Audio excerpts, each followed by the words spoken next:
Hi guys. ఆహాలో ఒక కొత్త ఓటీటీ మూవీ అయితే రిలీజ్ అయిందనమాట. ఆ మూవీ నేమ్ ఏంటంటే 'అహం రోబోట్' అనమాట.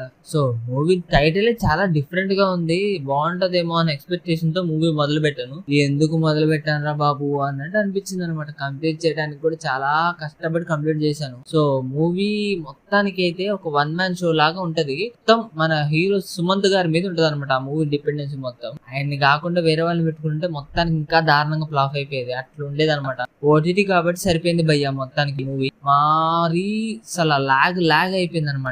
అసలు ఆ మూవీ ప్లాట్ ఏంటంటే మన హీరో గారు వచ్చేసి ఆర్జే అనమాట, రేడియో జాకీ. డైలీ లాగే తన షో హోస్ట్ చేస్తున్నప్పుడు తన ఆర్జే స్టేషన్ లోకి ఒక కాల్ అయితే వస్తుంది అనమాట. ఆ కాల్ ఏంటంటే ఒక అమ్మాయి కిడ్నాప్ అయ్యాను, నన్ను సేవ్ చేయండి అనేది మొదలవుతుంది అనమాట. ఆ కాల్ ప్రాంక్ అవుతుందా లేకపోతే అది సీరియస్ అయితే ఎక్కడ మొదలైతే స్టోరీ అనేది అక్కడ నుంచి స్టార్ట్ అవుతుంది అనమాట. అది మూవీ ప్లాట్. సో మొత్తానికి అయితే బాగా లాగ్ అయిపోయింది. ఎక్కడ చాలా ఇంట్రెస్టింగ్ టైటిల్ చాలా బాగుంది కదా చూద్దామన్న క్రియేట్ చేశారులే కానీ అంత అయితే ఏం లేదు. మామూలు లాగ్ అయితే లేదనమాట మూవీలో. అంత ఇంట్రెస్టింగ్ అయితే లేదు. సో చూడాలనుకుంటే ఒక వన్ టైం వాచ్ అనమాట. సో దీనికి నేను రేటింగ్ వచ్చేసి 5 కి అయితే 2 అయితే ఇస్తున్నాను.